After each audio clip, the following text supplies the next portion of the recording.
এখন বাজে দুপুর 1:30, বিশাল হাওয়া দিচ্ছে সি বিচ থেকে।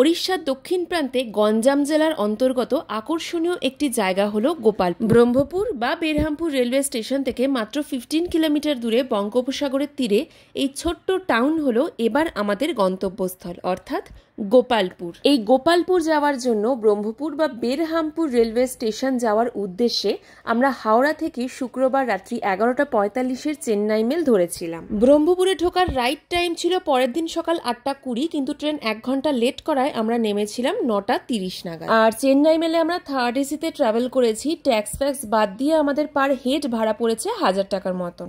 বেরহামপুর স্টেশনের বাইরেই রয়েছে অটো স্ট্যান্ড, প্রচুর অটো রয়েছে এখানে। তো এখানে একটু বার্গেনিং করতে হয়। আমাদের হোটেল স্টেশন থেকে 15 কিলোমিটার দূরে অবস্থিত, মানে একদম সি বিচের ধারে, গোপালপুর সি বিচের ধারে। তো ওখানে অটো বলছিল 500 টাকা নেবে, বাট আমরা একটু বার্গেনিং করে 400 নামিয়েছি। তো এখন অটো করে আমরা যাচ্ছি হোটেল সি পার্ল, একদম বিচের ধারে।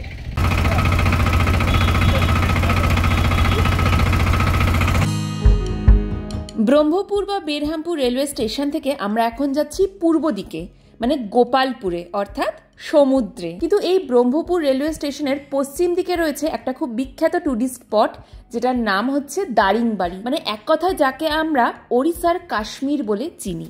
দারিংবাড়ি কিন্তু কমপ্লিটলি একটা আলাদা ট্রিপ। আমরা এই ট্রিপে কভার করছি গোপালপুর, চিল্কা হ্রদ যেটা আমরা রম্ভা থেকে দেখব, এবং তার সাথে পুরী।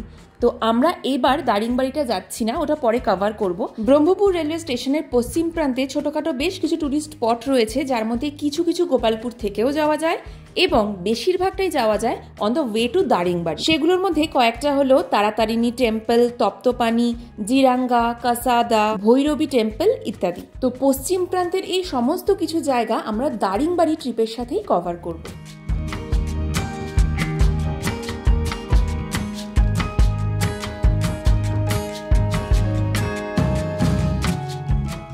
এখন বাজে সকাল 10:20 আর আমরা এখন চলে এসেছি গোপালপুরের হোটেল সি পার্ল। আমাদের যে হোটেলটা সেটা একদম গোপালপুর সি বিচের ধারে অবস্থিত। তো আমরা হোটেলের কিছু ফর্মালিটি করে চলে এসেছি সি বিচটা দেখতে, একদম হোটেলের ব্যালকনি থেকে। এটা অসাধারণ লাগছে। হোটেল কলিঙ্গ, আর তার ঠিক পাশে রয়েছে আমাদের হোটেল সি পার্ল। সামনেই রয়েছে গোপালপুর সি বিচ। প্রচুর দোকানপাট রয়েছে, এগুলো আমরা একটু পর এসে এনজয় করবো, আগে ফ্রেশ হতে হবে। আর এখানে শুনতে পাওয়া যাচ্ছে সমুদ্রের গর্জন। আমাদের রুম হচ্ছে ফার্স্ট ফ্লোরে, আমরা 3টে রুম নিয়েছি, 202, 203, 204। তো 203 আর 204 হচ্ছে সি ভিউ একদম আছে, আর 202 হচ্ছে সাইড ভিউ। এখানে একটা বড় ব্যালকনি আছে, যেখান থেকে আমরা খুব সুন্দরভাবে গোপালপুর সি বিচ এনজয় করতে পারবো। আর পাশেই রয়েছে হোটেল কলিঙ্গ। গোপালপুরে এলে এরকম সি সাইড যদি হোটেল না নেওয়া হয় তাহলে মজাই নেই। আচ্ছা, রুমগুলো কিরকম একটু দেখিয়ে দিই। এটা হচ্ছে 203 নাম্বার রুম। এখান থেকে হচ্ছে একদম ফ্রন্ট ভিউ পাওয়া যাবে সমুদ্রের। সামনেই রয়েছে একটা ওয়াশরুম, যেখানে টুকটাক যা যা দরকারি অ্যামিনিটিস রয়েছে, যেমন গিজার, হ্যানাতানা, এই সব কিছুই রয়েছে। বেশ বড় সাইজের বাথরুমটা। এরপর রয়েছে একটা কুইন সাইজের বেড, একটা সাইড টেবিল রয়েছে, আর এইখানে রয়েছে একটা ছোট টেবিল, টি টেবিল টাইপের, 2টো চেয়ার, আর এখানে রয়েছে একটা ড্রেসিং টেবিল। আর বেস্ট পার্ট যেটা, সেটা হচ্ছে একদম খাটের সামনেই রয়েছে জানলা, মাথার কাছে, এবং সেই জানলাটা খুললেই সামনেই সমুদ্র। ফ্যান রয়েছে, এসি রয়েছে। তো এই রুমটার ভাড়া হচ্ছে 1900 টাকা পার ডে প্লাস জিএসটি। এর ঠিক পাশের রুমটা, মানে আমাদের রুমটার সঙ্গে রয়েছে একটা সেপারেট অ্যাটাচড ব্যালকনি। দাম কিন্তু সব ঘরেরই সেম, মানে 1900 টাকা প্লাস জিএসটি। এখানে প্রচুর হোটেল রেস্টুরেন্ট রয়েছে, এদিকে রয়েছে ছোটোখাটো মার্কেট, ওই দূরেও রয়েছে গোপালপুর মার্কেট। তো এটা হচ্ছে মেন সি বিচ, আর এর ধারেই রয়েছে হোটেল সি পার্ল, আর সেটারই ব্যালকনি থেকে আমি এখন দেখতে পাচ্ছি গোপালপুর সি বিচ। ওখানে প্রচুর ছোটোখাটো দোকান সাজাচ্ছে, বিকেলবেলায় গেলে আরও ভালো এনজয় করতে পারবো। এখন বাজে দুপুর 1:30, বিশাল হাওয়া দিচ্ছে সি বিচ থেকে। আর আমরা এখন সবাই ফ্রেশ হয়ে নিয়েছি, ফ্রেশ হয়ে এখন যাচ্ছি লাঞ্চ করতে। এখানে আশেপাশে প্রচুর ছোট বড় রেস্টুরেন্ট আছে, দেখা যাক কি খাই না খাই। তো যাওয়া যাক এখন লাঞ্চের। ওখানে বিশাল হাওয়া দিচ্ছে এখন। একদম সমুদ্রের ধারে রয়েছে hotel Balaji, veg and non veg. তো এটা হচ্ছে নন এসি পার্টটা, আর এইদিকে রয়েছে এসি পার্ট। তো এসি পার্টে আমরা গিয়ে বসে আছি, একটু বেরিয়ে আমি এখন ভিডিও করতে এসেছি। মোটামুটি খাবার দাবার অর্ডার করে দিয়েছি। একদম সমুদ্রের ধারে হচ্ছে হোটেল বালাজি। লাঞ্চে আমরা ভেজ থালি নিয়েছিলাম, আর সেই ভেজ থালিতে দিয়েছিল ভাত, ডাল, পটল আলুর তরকারি, একটা ভাজা, রায়তা, স্যালাড, এছাড়াও আমরা এক্সট্রা নিয়েছিলাম 1 কাপ দই। আর এই খাবারে আমাদের খরচ পড়েছিল পার হেড 108 টাকা। তো একটা সিম্পল আর সুন্দর লাঞ্চ করার পর আমরা এখন চলে এসেছি গোপালপুর সি বিচে একটু পা ভেজাতে। এখন বেশ রোদ্দুর, আর ঘড়িতে এখন বাজে মোটামুটি 3টে। তো এখন ওয়েদারটা হচ্ছে নাতিশীতোষ্ণ যাকে বলে, মানে এখানকার ওয়েদারটা না ঘাম হচ্ছে না, বেশ ভালো, মানে সুন্দর ওয়েদার। তো এসছি এখানে একটু এনজয় করতে, চারিদিকটা তোমাদেরকেও দেখাচ্ছি।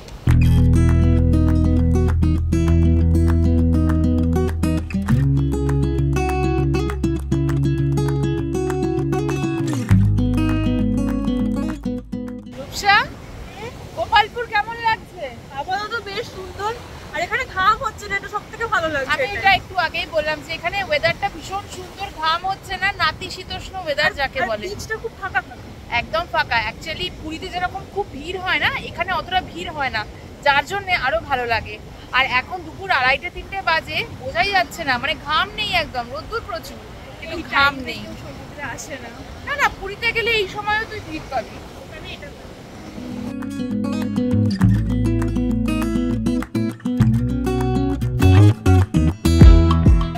প্রায় 4টে বাজতে চলেছে, আর বিদিত এখন আমাদের সাথে জয়েন করেছে। তো এসে আমরা এখন ফার্স্টে বিচে চাট মশালা না চানা মশালা, আচ্ছা চানা মশালা খাবো। তো এই দাদা এখন বানাচ্ছে চানা মশালা।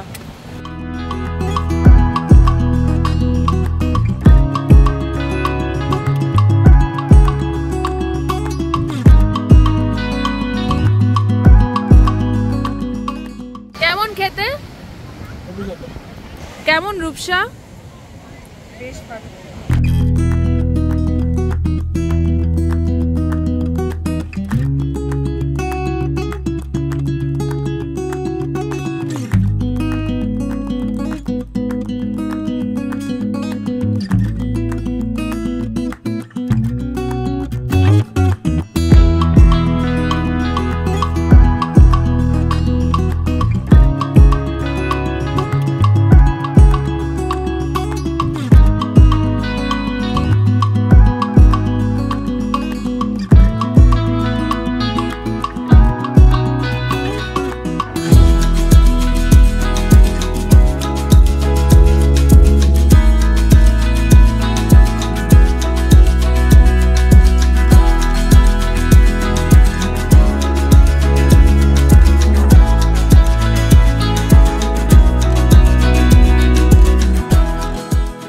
বেশ খানিকক্ষণ সমুদ্র এনজয় করার পর আমাদের হোটেলটাকে পিছনে ফেলে আমরা উত্তরে সি বিচ ধরে হাঁটতে থাকছি। এখন ঘড়িতে বাজে বিকেল 5:15, আর এটা যেহেতু ভারতবর্ষের মানচিত্রের পূর্ব দিকে অবস্থিত, সেই কারণে কিন্তু মোটামুটি ওয়েস্ট বেঙ্গলে যেরকম সময় সন্ধে হয়, এখানে তার থেকে একটু 19-20 এদিক ওদিকে কিন্তু সন্ধে হয়ে যাবে। বিকেল বেলায় সি বিচ ধরে এরকম হাঁটতে হাঁটতে আরো বেশ কয়েকটা সি ভিউওয়ালা হোটেলের সন্ধান পেয়েছিলাম, যার মধ্যে উল্লেখযোগ্য হলো Hotel Mermaid, Hotel Blue Heaven, Hotel Sea Side Bridge etcetera. আর একটা সুইমিং পুলওয়ালা হোটেল দেখেছিলাম, যেটা আমার খুব পছন্দ হয়েছিল এবং ইচ্ছা আছে পরবর্তীকালে কখনো এলে এখানেই থাকার, যেটার নাম হচ্ছে সানায়রা রিসর্ট অ্যান্ড স্পা, যার ভাড়া 5000 থেকে একটু এদিক ওদিক ছিল। ঘড়িতে এখন বাজে রাত্রি 8টা, আর আমরা ডিনার করতে চলে এসেছি আমাদের হোটেলের ঠিক উল্টো দিকে কৃষ্ণ রেস্টুরেন্ট। এখানকার রান্নাগুলো কিন্তু বেশ টেস্টি আর ফ্রেশ ছিল। এখন রাত্রি 9:30 বাজে, আমাদের কিন্তু ডিনার ডান। আর ডিনার করে যখন আমরা আমাদের হোটেলের ব্যালকনিতে এসেছি, দেখছি প্রচণ্ড বৃষ্টি হচ্ছে এখন। আর বৃষ্টির জন্য কি হয়েছে, সি বিচ পুরো ফাঁকা।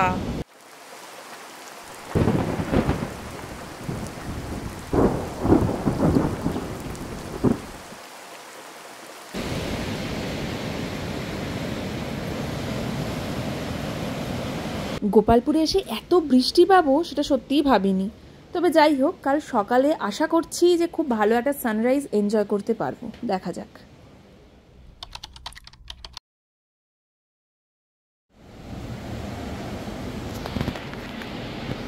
এখন বাজে ভোর 5:37 আর আমরা উঠে পড়েছি সানরাইজ দেখার জন্য।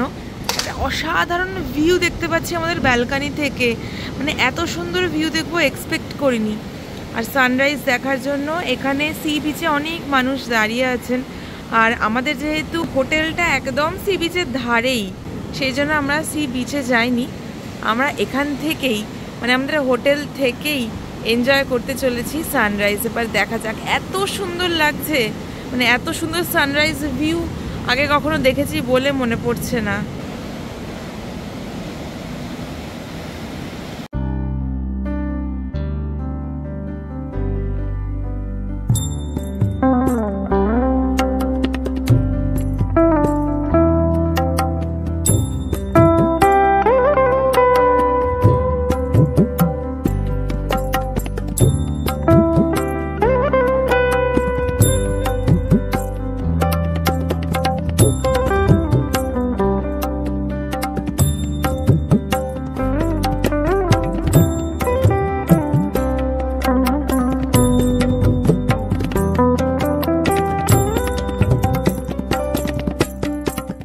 না, আজ আকাশে প্রচণ্ড মেঘ থাকার জন্য সানরাইজটা প্রপারলি এনজয় করতে না পারলেও এনভায়রনমেন্টটা কিন্তু চরম এনজয় করেছি। এবার আমাদের খুব তাড়াতাড়ি ফ্রেশ হয়ে ব্রেকফাস্টটা করে নিতে হবে, কারণ এখান থেকে আমরা বেরিয়ে যাব ডাইরেক্ট চিল্কা।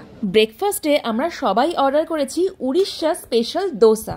সাউথ ইন্ডিয়ায় তো আমরা সবাই দোসা খেয়েছি, কিন্তু উড়িষ্যায় আমরা এই প্রথম দোসা খেতে চলেছি, তাও আবার গোপালপুরে।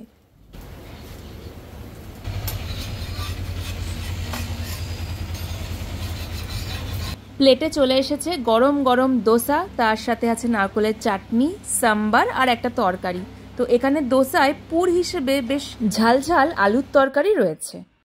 এখন বাজে সকাল 10:45 আর আমরা বেরহামপুর বা ব্রহ্মপুর থেকে চেক আউট করে এখন চলেছি রামভার উদ্দেশ্যে। মিনভাইল আমরা ব্রেকফাস্ট করে নিয়েছি, দোসা, মশালা দোসা সবাই খেয়েছি, সঙ্গে 1 কাপ করে গরম গরম চা। তো এখন আমাদের অটো চলে এসেছে, সেই অটো করে আমরা যাচ্ছি হচ্ছে রম্ভা বা চিল্কা যেটাই বলো না কেন সেখানে। সেটা এখান থেকে বেশ ঘন্টাখানেক লাগবে সময়, তো যাওয়া যাক। এখান থেকে রামভার দূরত্ব হচ্ছে 39 কিলোমিটার। আর এই যাত্রায় আমাদের সঙ্গী হচ্ছে এই অটোটা। কথা হয়েছে 1000 টাকায় আমাদের এখান থেকে রামভা হোটেল অবধি নিয়ে যায়। তো আমরা আপাতত গোপালপুরকে টাটা বাই বাই করে চলেছি রামভার উদ্দেশ্যে, মানে চিল্কা লেক। নেক্সট ব্লগে থাকবে আমরা কিরকম ভাবে চিল্কা লেক এনজয় করলাম, তো তার জন্য তোমরা নেক্সট এপিসোড দেখতে থাকো। ওই দূরে দেখা যাচ্ছে চিল্কা লেক।